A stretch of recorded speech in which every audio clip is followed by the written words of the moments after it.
my little girl said. Mom's new man is the father I deserve, not you. But when he started making advances, her rose-tinted glasses shattered, and she begged me to come back. Be me, 38-year-old software developer named James. Living in Portland for the past decade. Need to get something off my chest. Can't really talk to anyone else about this. Story about how my marriage fell apart after 16 years. Everything just came crashing down last year. Had been noticing strange things for weeks. Rebecca, my ex-wife, always glued to her phone, constantly laughing at messages. Coming home later than usual from her teaching job. Acting different around me. Finally got the courage to confront her about it. She denied everything at first, called me paranoid, said I needed to trust her more. But I wasn't crazy. 2 weeks later, she finally admitted the truth. Said she was emotionally involved with some guy from her school. Emotionally involved? What does that even mean? Remember her exact words. It's not like I cheated, James. I haven't slept with him. Like that made everything okay. Could already see she had one foot out the door. Didn't take long for everything to fall apart. She gave me all the usual lines. Not happy anymore. We've grown apart. All that typical stuff people say when they're already seeing someone else. Divorce was mostly civil on the surface. But there was always this tension beneath. Knew she was texting him. Probably meeting him while we were untangling our life together. But this isn't even about Rebecca. This is about my daughter Catherine and me. Catherine is 14 years old. Always been closer to Rebecca than me. They did everything together. Nail salon trips. Weekend shopping sprees. Baking cupcakes in the kitchen. Never bothered me before. Figured it was natural for a girl to be close to her mom. Had our own special connection anyway. Would take her for frozen yogurt after volleyball practice. Our little tradition. Stay up late on weekends playing Mario Kart. Or watch those Marvel movies she loves. She'd always curl up next to me on the couch. Wrapped in her favorite purple blanket. Everything felt perfect in those moments. That's what made everything so much harder. When the divorce was finalized, Catherine completely pulled away from me. Told myself it was just the shock at first. Maybe she was confused. Or just upset about everything. Tried so hard to make her comfortable. Kept her room at my new apartment exactly like her old one. Same fairy lights she loved. Same posters on the walls. Would take her to her favorite ramen place. Buy her little things I thought she'd like. New phone case with butterflies. Books from that author she loves. Tried to stay positive through it all. Never said anything bad about Rebecca. Didn't mention the affair. Not one word. Thought if I just showed her I was still her dad, things would go back to normal. But they didn't. Every time I saw her, she was different. Cold. Distant. One word answers to everything. Barely looked at me anymore. Always on her phone. Ask about school. Just get a shrug. Try to talk about her friends. She'd act like it was torture just to respond. Worst part was seeing her face change when she came to my place. Could literally watch her smile fade. Like being with me was some kind of punishment. Tried giving her space. Thought maybe she just needed time. But then everything changed one Tuesday. Picked her up from volleyball practice that day. She was quiet the whole ride home. Thought maybe she had a rough day. Didn't want to push her. Got to my apartment. Made her favorite avocado toast with honey. Sat with her on the couch. Asked about her day. She just kept scrolling on her phone. Like I wasn't even there. Hey, everything okay? I asked gently. You seem quiet today. That's when everything exploded. She put down her phone. Looked right at me. Why do you even try so hard, Dad? Felt confused. What do you mean? She rolled her eyes at me. I mean, Mom's happy now. She deserves to be happy. And Thomas is a much better man for her. Thomas was the stepdad's name. Honestly, he's the kind of father I deserve too. Felt like someone just stopped my heart. What? I barely whispered. She just shrugged, like she hadn't just stabbed me in the chest. I'm just saying he's better for Mom. And he's better for me too. He actually cares. Didn't yell. Didn't get angry. Couldn't even move. Just sat there stunned, looking at my little girl. The one who used to call me her hero? That's not fair, I managed to say. My voice cracked. She shrugged again. It's true, though. Couldn't say another word. Got up and went to the kitchen. Didn't want her to see me breaking down. My hands were shaking. Had to lean against the counter, just trying to keep it together. She didn't realize, or maybe she did, but she'd just shattered me. That night after dropping her at Rebecca's, went home and completely broke down. Don't remember how long I sat on my bedroom floor. Her words kept repeating in my head.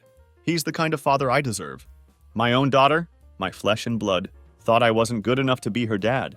Couldn't even get out of bed the next day. Called in sick to work. Couldn't face anyone. Felt like a complete failure. Not just as a husband, but as a father too. Kept asking myself the same questions over and over. Was I too strict with her? Did I not spend enough time at home?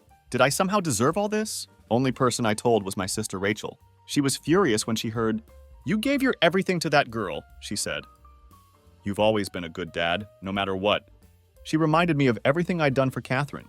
All the time I spent at her volleyball games, all the money spent on her hobbies, all the sacrifices I made to make her happy.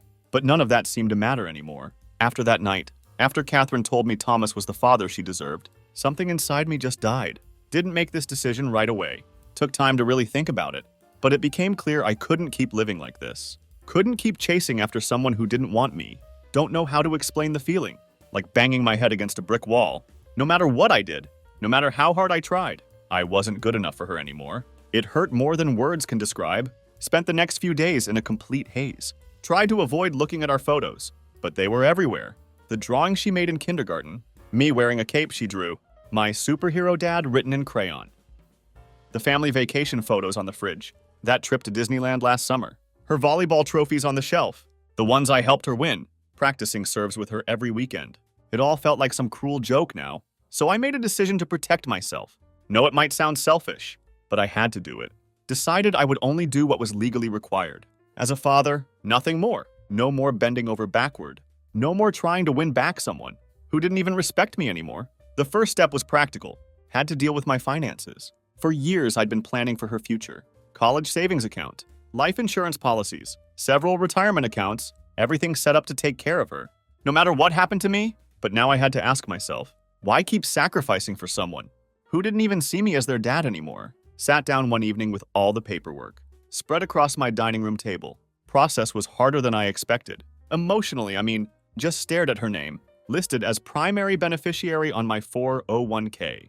And all the other accounts felt that familiar guilt creeping in. Like I was doing something wrong. Then remembered her words. "He's the kind of father I deserve." Took a deep breath, started filling out all the forms.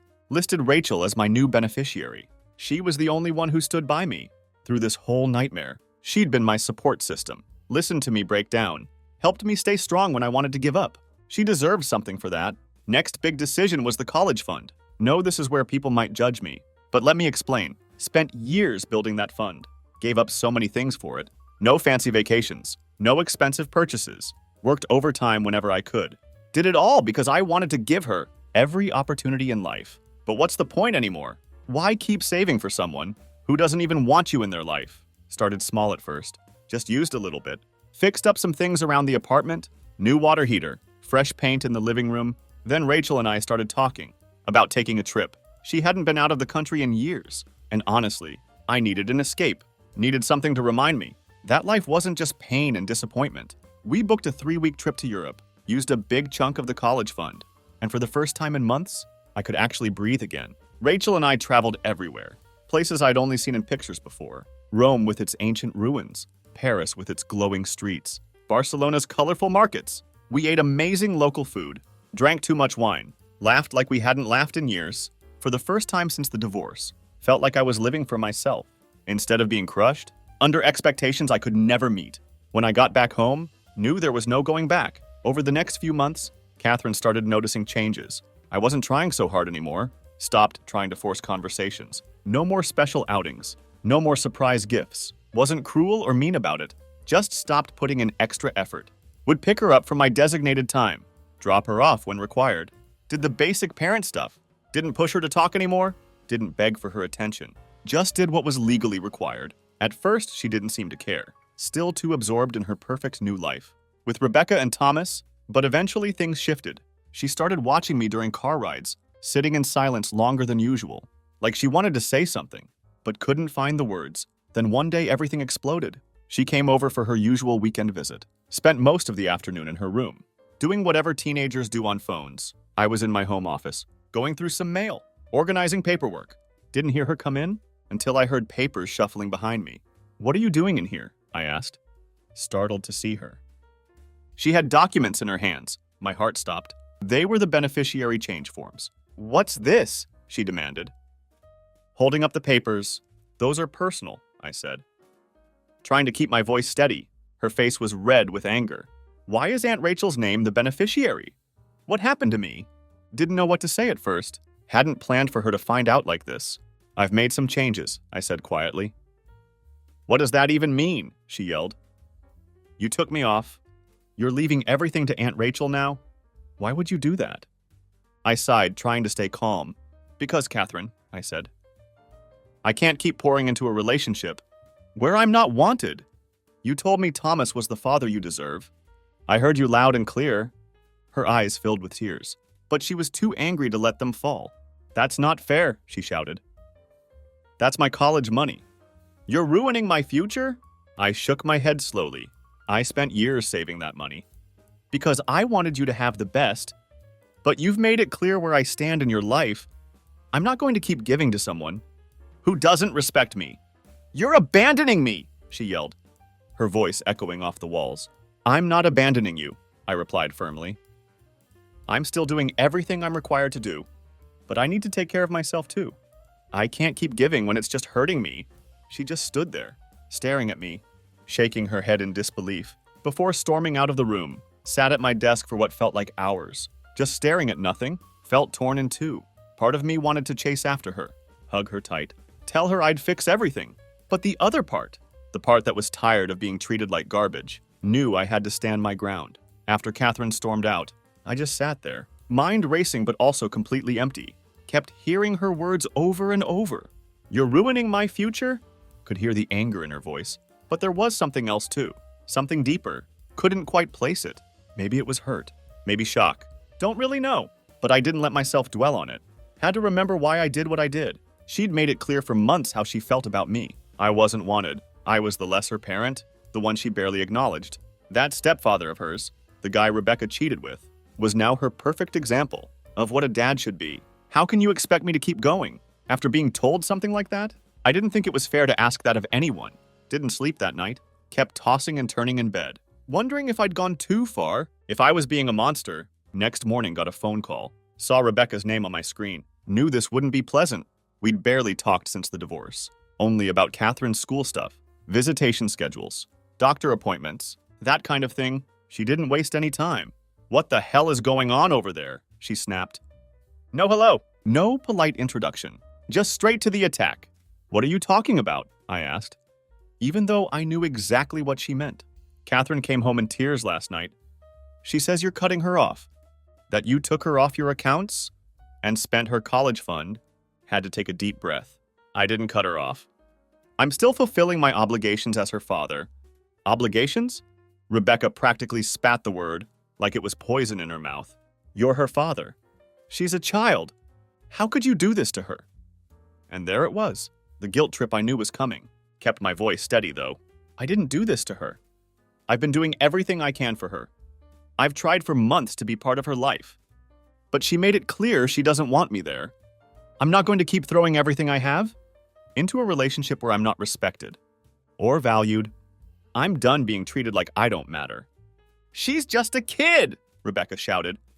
You're the adult here. You don't get to act like this. Because your feelings are hurt. That stung. Won't lie. My feelings weren't just hurt. They were completely shattered. But I wasn't about to let her turn this around on me.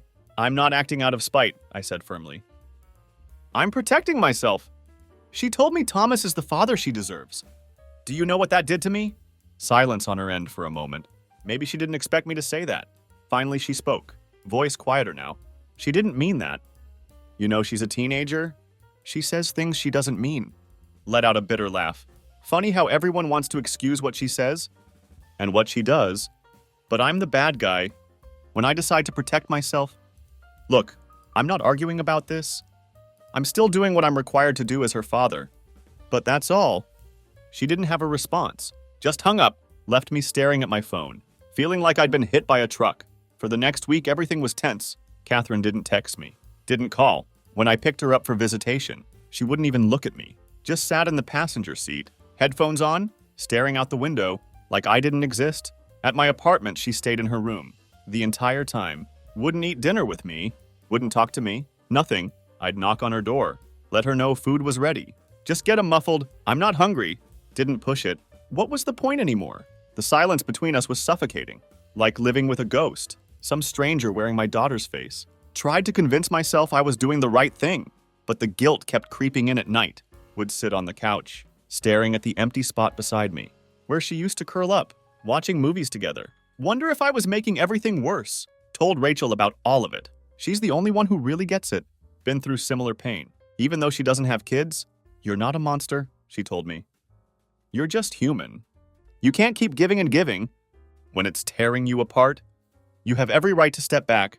Her words helped, but they didn't make the ache go away. About 2 weeks later, got another confrontation, this time from Catherine herself. She was at my place for the weekend, still giving me the silent treatment. I was at the kitchen table, paying some bills, when she came out of her room, dropped a stack of papers in front of me. It was the college fund statement. What is this? She demanded. Voice shaking with anger. I looked up at her calmly. It's the college fund statement. Yeah, the college fund you're taking money out of. She snapped back. Why are you doing this? This is my future, Dad. Sighed deeply. Sit down, I said. Pointing to the chair across from me, she hesitated, finally sat down. I need you to listen to me, I said. That money. I saved it because I wanted to give you the best. I worked overtime, skipped vacations, did everything I could to build that for you, but then you told me I wasn't the father you deserved. Do you know how much that hurt? Her face turned red. I didn't mean it like that. But you said it, I replied gently. And you've spent months treating me like I don't matter. I can't keep giving everything I have to someone who doesn't want me in their life. I needed to take care of myself too. She just stared at me, expression a mix of anger and hurt, maybe even regret. Don't really know. Finally stood up, walked back to her room without another word. And just like that, I felt like the worst person in the world. After that last confrontation, the silence in my apartment became heavier. Catherine stopped talking to me completely. Not just during visits, but in every way possible. No texts, no calls, nothing at all. She still came over when legally required. But it was like living with a ghost. She'd walk in, go straight to her room, shut the door. If I knocked to tell her dinner was ready, I'd get a short okay, sometimes no response at all. Wasn't anger anymore? We'd both just given up. At first tried not to let it get to me. Would sit on the couch, read a book, watch some Netflix, pretending the house wasn't dead quiet, except for occasional footsteps. When she moved around upstairs, told myself this was what I wanted. Distance, less hurt. But I was lying to myself. The silence was suffocating. Going to admit something here. Haven't told anyone else this. Sometimes when she was in her room, I'd stand in the hallway, just listening for any sign of her. Could hear faint music from her phone, or her pacing back and forth. Would feel this overwhelming wave of sadness. Wanted to knock on her door, ask how her day was. Just hear her voice say something. That wasn't cold or resentful, but couldn't bring myself to do it. This silent war went on for weeks. One day while Catherine was over, Rachel came by to visit, brought some groceries, and small gifts from her business trip. She's always been that kind of person. Loves giving presents. No matter how small, we were in the kitchen talking about nothing important. When Rachel looked toward the hallway, she still hasn't come out, she whispered. Nope, I muttered. Didn't want to get into it. Rachel sighed and shook her head. This isn't healthy, you know. What am I supposed to do, Rachel? I asked quietly. I tried for months. She made it clear where I stand. I can't force her to care about me. She didn't argue, because she knew I was right. Instead, she got up, walked to the hallway.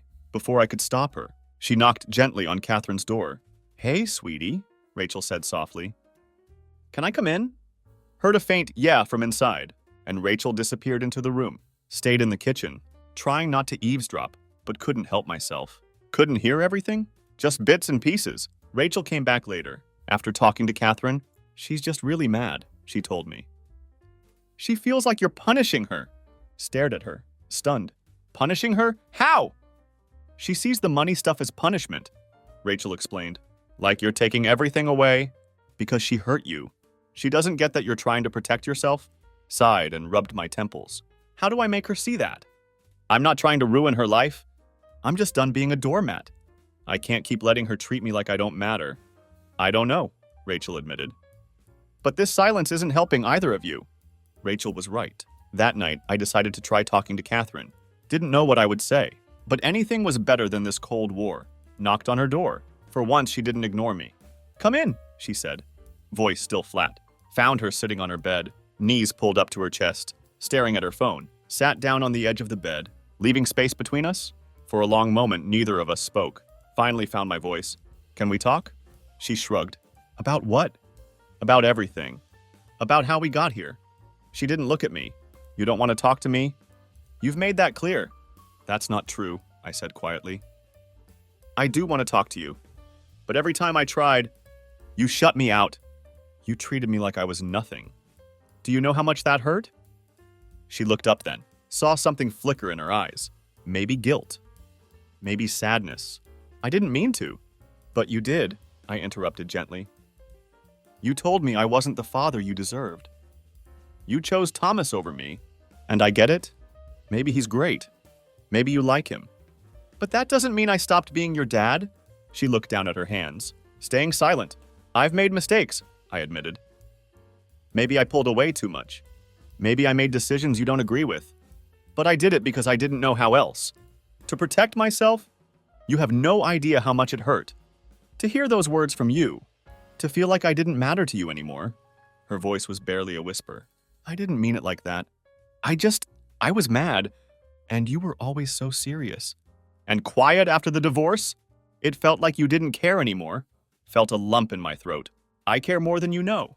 But I didn't know how to act. When you pushed me away, we sat there in silence, neither knowing what to say next. Wasn't some magical moment where everything got fixed. Far from it, but it felt like the first time we were actually listening to each other. Instead of fighting or shutting down, before leaving her room I said, I don't know how to fix this, but I want to try. You're still my daughter. I still love you. She didn't respond, but she didn't tell me to leave either. It had been a few weeks since that talk, when I told Catherine the truth, that I wasn't going to keep chasing someone who didn't want me in their life. Things were quiet. Not in a peaceful way, though. She still came for her visits, but it felt more like a formality. She stayed in her room most of the time, and I let her, wasn't going to force her to be around me.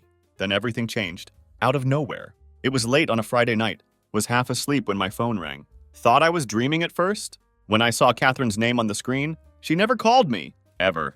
Sat up quickly. Heart pounding as I answered. Hello? Her voice came through, choked with tears. Dad, can I come over? Was instantly alert. What's wrong? Are you okay? Please, she whispered. Can I just come over? I don't want to be here right now. Didn't ask any more questions. Of course. I'll come get you. When I pulled up to Rebecca's house, Catherine was already outside, sitting on the curb, backpack next to her. She looked smaller than I'd ever seen her, like a little kid again. Her face was red and blotchy from crying. When she saw me, she stood up quickly, wiping her eyes. What happened? I asked. As she got into the passenger seat, she didn't answer right away, just stared out the window, arms crossed tightly over her chest. Can we just go? She said softly. I nodded and started driving.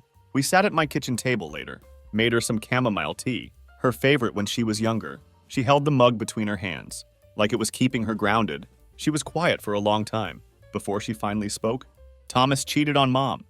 Her voice barely above a whisper. I froze. Hadn't expected that. What? She swallowed hard, looking down at the table. They had this huge fight tonight. Mom found out he's been seeing someone. From his gym. I guess it had been going on for a while. She yelled at him, and he lost it. Clenched my fists under the table. Lost it how? Her lip trembled. Could see tears welling up again. He started saying all these awful things. About her. About me. He said Mom was pathetic for trusting him. And he called me a spoiled little brat. He said I'm just as worthless as she is. Felt my blood boil. Chest tightened. Had to take a deep breath to calm myself down. He said that to you? She nodded. Tears streaming down her face now. Yeah. He told Mom he's sick of playing dad. To someone else's kid. Like it was some chore for him. Sat back in my chair, trying to process what I was hearing. Didn't know how to feel. On one hand, was furious. Furious that this man, who had been so smug and perfect in her eyes, had shown his true colors. On the other hand, felt this dull ache. Because this was exactly what I'd feared. Catherine had built him up as the perfect father, the man I could never measure up to, and now he had torn her down. Why didn't you call your mom? I asked gently. She was crying, she whispered. I didn't want to be there. Didn't want to hear them fighting anymore. She looked up at me then, eyes red and swollen. I didn't know where else to go. The words hit me harder than expected. For months she had treated me like nothing, like I didn't matter. Now when her world was falling apart, I was the one she turned to. Wanted to comfort her, wrap her in my arms, tell her everything would be okay, but couldn't ignore the months of hurt she had put me through, the way she had chosen that man over me, thrown me aside like I was replaceable. The next morning, she came downstairs. While I was making coffee, she looked like she hadn't slept, but she was calmer. "Dad," she said quietly. Standing in the doorway, turned to face her. "What is it?" She looked down at the floor, wringing her hands. "I'm sorry." "For what?" I asked. Though I already knew. "For everything?" she said. Her voice cracked. "For saying all those awful things to you. For shutting you out. For treating you like you didn't matter. I was wrong. I thought he was, I don't know, better, I guess. I thought he cared about me more than you did. But he doesn't. He never did. I was so stupid." Stared at her for a moment, letting her words hang in the air. Part of me wanted to forgive her right then, tell her it was okay, that we could put everything behind us. But another part of me couldn't forget. The months of coldness. The way her words had cut me to the core. "I'm glad you're starting to see the truth," I said carefully. "But it doesn't undo everything that happened. Catherine, you pushed me away. You made me feel like I wasn't good enough. To be your dad, and now, just because he showed his true colors, you want to come back?" Her eyes widened. Looked like I had slapped her. "I'm not asking for you to fix everything," she said, her voice trembling. I just want to try again. I want to have a relationship with you. Please, Dad." Shook my head slowly. "I don't know if I can do that." "Why not?" she asked, tears spilling down her cheeks again. "Because it's not that simple," I said. "I spent months trying to be part of your life, and you shut me out. You treated me like I was nothing. I can't just forget that. I was wrong," she sobbed. "I didn't know what I was doing. I was mad at you because of the divorce, and I took it out on you. I thought Thomas was better than you, but I was wrong. He's awful. He doesn't care about me. But you do." Looked at her, feeling that familiar ache in my chest. "I do care about you," I said. "I always have. But I can't keep putting myself in a position to be hurt again. I need time. And you need to figure out who you are and what you want." "So that's it?" she asked quietly. "You're just going to give up on me?" "I'm not giving up on you," I replied. "But I'm not going to let you hurt me again. If you want to fix this, it's going to take time. I need to see that you actually mean it. Not just because things fell apart with him." She wiped at her face and nodded, though I could see how much it hurt her. "Okay," she whispered. "I'll prove it. I promise." Standing there in my kitchen, looking at my daughter, felt torn between hope and fear. Wanted to believe her, but knew we had a long way to go before things could ever be right again. Sometimes love means setting boundaries, even when it hurts, even when it's your own child, because you have to protect yourself too. That's what I learned from all this, and I hope she understands that someday